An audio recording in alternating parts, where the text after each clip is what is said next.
आज मैं बात करूंगी 2019 में रिलीज हुई मूवी द क्लासरूम की, जिसे द अफेयर के नाम से भी जाना जाता है। कहानी की शुरुआत एक ज्यूइश शादीशुदा जोड़े से होती है, जिनकी हाल ही में शादी हुई है। लड़की का नाम लिज़ेल है और लड़के का विक्टर। वो दोनों वियना में हनीमून मना रहे हैं। विक्टर लग्जरी कारों का एक अमीर मैन्युफैक्चरर है। वो अपनी वाइफ के लिए एक मॉडर्न हाउस बनाना चाहता है, जिसके लिए वो एक फेमस आर्किटेक्ट राइनर से मिलते हैं। लाइज़ेल उसे एक्सप्लेन करती है कि उसे कैसा घर चाहिए और राइनर से उसके लिए एक खूबसूरत घर डिजाइन करने को कहती है।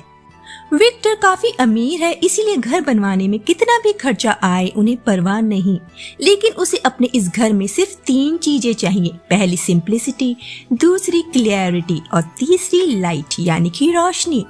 उसके बाद हमें पार्टी का सीन दिखाया जाता है। लिज़ेल अपनी सबसे अच्छी दोस्त हाना के साथ डांस कर रही है और फिर राइनर उन्हें उनके घर का नक्शा दिखाता है कि कौन सी चीज कहाँ बनेगी। वो उन्हें सारी डिटेल्स देता है।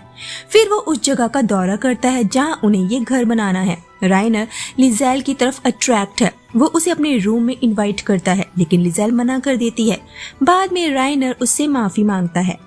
लिज़ेल बहुत जल्द प्रेग्नेंट हो जाती है और अपनी बाहरी रूप को देख वो काफी अनकंफर्टेबल फील कर रही थी।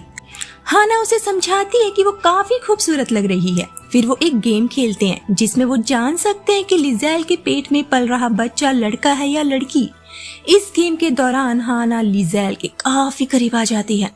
उसे प्राइवेट जगह पर छूने की कोशिश करती है। कहीं ना कहीं वो लिज़ेल की तरफ अट्रैक्ट थी। लिज़ेल स्ट्रेट है और वो हाना को तुरंत रोक देती है। इतना सब होने के बाद हाना लिज़ेल को बताती है कि उसका आर्किटेक्ट राइनर ने उसे डिनर के लिए पूछा है। वो हाना को डिनर पर ले जाना चाहता था। क्या लिज़ेल को इससे कोई प्रॉब्लम है? लिज़ेल हाना से कहती है कि उसे क्यों प्रॉब्लम होगी। कुछ सालों बाद हम देखते हैं कि लिज़ेल और विक्टर का घर पूरी तरह से बनकर तैयार हो चुका है। हाना और लिज़ेल के बीच उस इंसिडेंट के बाद से दूरियां बढ़ गई थी, लेकिन हाना राइनर के साथ उस घर को देखने आती है। लिज़ेल अब माँ बन चुकी है। राइनर उस घर के सेकंड पार्टीशन के लिए एक बेहद ही बहुमूल्य मार्बल को लगाने का सजेशन देता है, जिसका सूरज के ढलते ही रंग लाल होने लगेगा। लेकिन विक्टर को उस मार्बल की कीमत काफी ज्यादा लगती है। उसे लगता है कि उस पत्थर की कीमत में तो वो पूरा का पूरा घर खरीद सकते हैं। लिज़ेल विक्टर को मनाने की कोशिश करती है, लेकिन विक्टर बताता है कि लोग ऑलरेडी इस घर के बारे में बातें कर रहे हैं कि हम फालतू पैसा इस घर में खर्च कर रहे हैं। लेकिन लिज़ेल चाहती है कि राइनर अपना काम खत्म करे। हाना लिज़ेल से अपने उस दिन के बिहेवियर के लिए माफी मांगती है। लिज़ेल उसे माफ कर देती है और बताती है कि शायद वो फिर से प्रेग्नेंट है। ये सुनकर हाना थोड़ी इमोशनल हो जाती है, क्योंकि वो कई सालों से प्रेग्नेंट होने की कोशिश कर रही थी, लेकिन सफल नहीं हो पाई। अगले सीन में हम हाना के बच्चों को खेलते हुए देखते हैं। काता नाम की बेबी सिटर उनके साथ रहती है, जिसकी मनिका नाम की एक बेटी है। लिज़ेल को हम हाना से बात करते हुए देखते हैं, जहां वो बताती है कि जर्मन्स ने कई जूइश लोगों को मार डाला है। हाना पूछती है कि क्या उसे डर नहीं लग रहा, जिस पर लिज़ेल जवाब देती है कि उनका घर मेन शहर से काफी दूर है। असल में ये सब जूइश हैं और यही इनके डर की मेन वजह है। उनके घर से बस 50 किलोमीटर दूर ही ये हादसा हुआ था। बाद में सब मिलकर लंच करते हैं।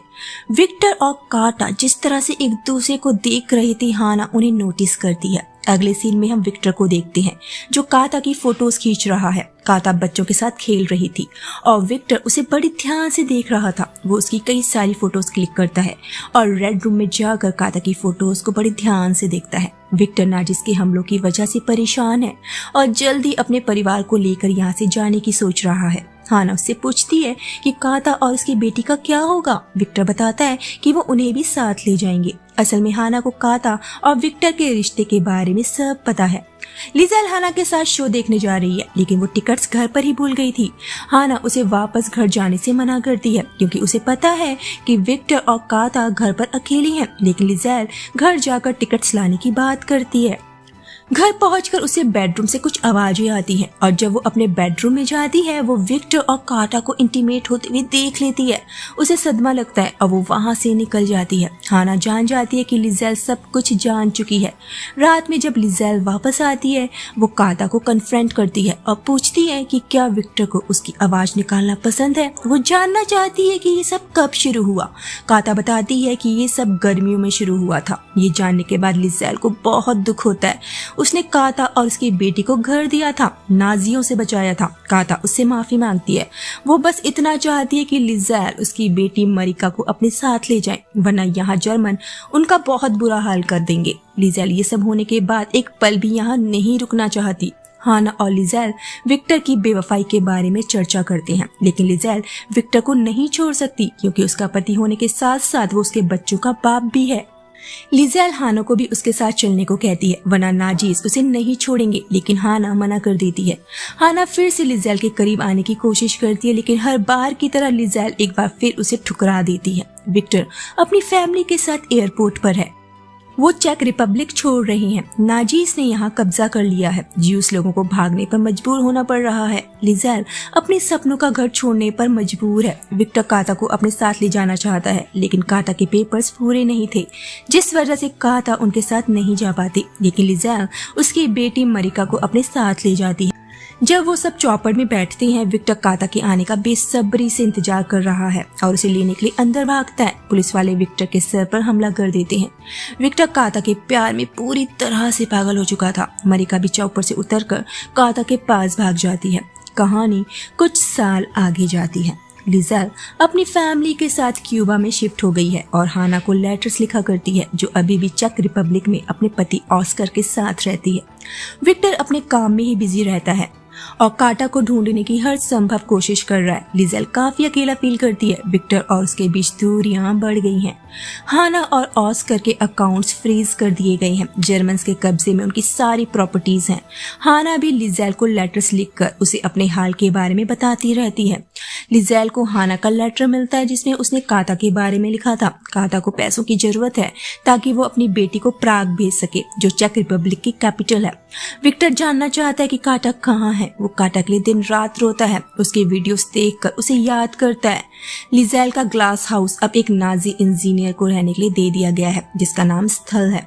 हाना उसकी रखैल बन चुकी है, क्योंकि वो अपने पति को यहाँ से निकलवाना चाहती है, जिसके लिए उसे स्थल की हेल्प चाहिए। हाना को पता चलता है कि स्थल एयरप्लेन्स और बॉम्ब्स बना रहा है। उसका मकसद क्या है किसी को नहीं पता। जैसा कि मैं आपको पहले ही बता चुकी हूँ कि ऑस्कर के सारे अकाउंट्स फ्रीज हो चुके हैं। पैसे की जरूरत हर इंसान को होती है, इसीलिए हाना को स्थल की रखैल बनने पर मजबूर होना पड़ा। हाना स्थल की वाइफ के बारे में पूछती है। स्थल बताता है कि वो मर चुकी है। हाना लिज़ेल को लिखती है कि यहाँ के लोग जिंदा रहने के लिए जो कर सकते हैं कर रहे हैं, और ग्लास हाउस में स्थल के साथ रहना उसकी चॉइस है, क्योंकि इस तरह से वो लिज़ेल के करीब महसूस करती है। वहीं दूसरी तरफ कई दिनों बाद विक्टर लिज़ेल को उसके साथ इंटीमेट होने को कहता है, लेकिन लिज़ेल जानती है कि विक्टर उसकी जगह काटा को इमेजिन कर रहा है। और वहीं लिज़ेल हाना के बारे में सोच रही थी। हाना स्थल से उसके पति ऑस्कर की मदद करने को कहती है। जर्मन्स ना जाने कहां उसे और बाकी ज्यूइश लोगों को ले जा रहे थे, लेकिन स्थल उसकी कोई मदद नहीं कर सकता। वो नहीं जानता कि ज्यूइश लोगों को कहां ले जाया जा रहा है। स्थल हाना से कहता है कि उसे भी अपनी फ्रेंड लिज़ेल के साथ यहाँ से चले जाना चाहिए था। स्थल उसे घर से जाने को कहता है। हाना आखिरी बार उसके साथ इंटीमेट होना चाहती है। उधर विक्टर ने भी सुसाइड कर लिया था। हाना को पता चलता है कि स्थल को जर्मन्स ने अरेस्ट कर लिया है। उस पर सट्टेबाजी और देश की सुरक्षा को दांव पर लगाने का आरोप लगाया गया है। स्थल को पता चलता है कि हाना उसके बच्चे की मां बनने वाली है, जिसके बाद स्थल अपनी वाइफ और आजन्मे बच्चे के बारे में बताता है, जिसे खोने के बाद उसकी वाइफ ने सुसाइड कर लिया था। तभी वहाँ एक नाजी ऑफिसर आता है और हाना से कहता है कि उसे अपने घर जाना चाहिए। हाना डर जाती है और घर की तरफ भागती है और देखती है कि ऑस्कर ने फांसी लगा ली है। वो जर्मन से इस कदर डरा हुआ था कि उसने सुसाइड करना ही बेहतर समझा। कहानी कई महीने आगे जाती है। हाना अब एक बच्चे की मां बन चुकी है। हाना लिज़ेल के पुराने ड्राइवर के पास आती है। उसे अपने बच्चे के लिए दूध चाहिए था। ड्राइवर उससे पैसे मांगता है। बदले में हाना उसे एंटीक देती है जो लिज़ेल के घर का था। तभी वहाँ नाजीज हमला कर देते हैं, जिसमें उस ड्राइवर की पत्नी मारी जाती है। नाजीज हाना के घर पे भी उसे मारने के लिए आते हैं, लेकिन हाना छिप जाती है। कहानी कई साल आगे जाती है। अब चेक रिपब्लिक आजाद है। हाना अब स्कूल टीचर है और उसका बेटा ऑस्कर भी अब बड़ा हो चुका है। उसने अपने बेटे का नाम अपने पति ऑस्कर के नाम पर रखा था। हाना लिज़ेल के घर के ऊपर एक आर्टिकल लिख रही है। सालों बाद हमें लिज़ेल को दिखाया जाता है। उसे पता चलता है कि उसके घर को म्यूजियम में तब्दील किया जा रहा है और उसे वहाँ इनवाइट किया गया था। उसे हाना का लिखा हुआ आर्टिकल भी मिलता है। लिज़ेल अपने बेटे के साथ चेक रिपब्लिक पहुंच जाती है और हाना से मिलकर काफी खुश होती है। लिजेल चाहती है कि आज रात वो होटल में रुकने के बजाय अपने इस सपनों के घर में रुके। उस रात हाना और लिजेल वहीं रुकते हैं। लिजेल एक्सेप्ट करती है कि उसे हाना से प्यार है और उसने हाना के साथ काफी गलत किया। दोनों रात साथ में गुजारते हैं, लेकिन तभी वहां रशियंस हमला कर देते हैं। लिजेल का बेटा बताता है कि ऑस्कर एक आदमी को जानता है जो उन्हें बॉर्डर तक पहुंचा सकता है। लिजेल पैकिंग करने अंदर जाती है, लेकिन फिर वो जाते जाते रुक जाती है। लिजेल वापस नहीं जाना चाहती। वो हाना से पूछती है कि क्या वो उसके साथ यहाँ रह सकती है। हाना जवाब देती है बिल्कुल। आखिर में हम उन दोनों को उस ग्लास हाउस के अंदर देखते हैं और वो अपने इस घर में बिताए अच्छे दिनों को याद करते हैं जो राइनर ने उनके लिए डिजाइन किया था। और इसी के साथ इस मूवी का दी एंड हो जाता है। उम्मीद करती हूँ आपको आज का वीडियो पसंद आया होगा। पसंद आया हो तो लाइक कीजिए, ना पसंद आया हो तो डिसलाइक कीजिए, लेकिन अपनी राय जरूर बताइए। मिलते हैं नेक्स्ट वीडियो में, तब तक अपना ख्याल रखिए।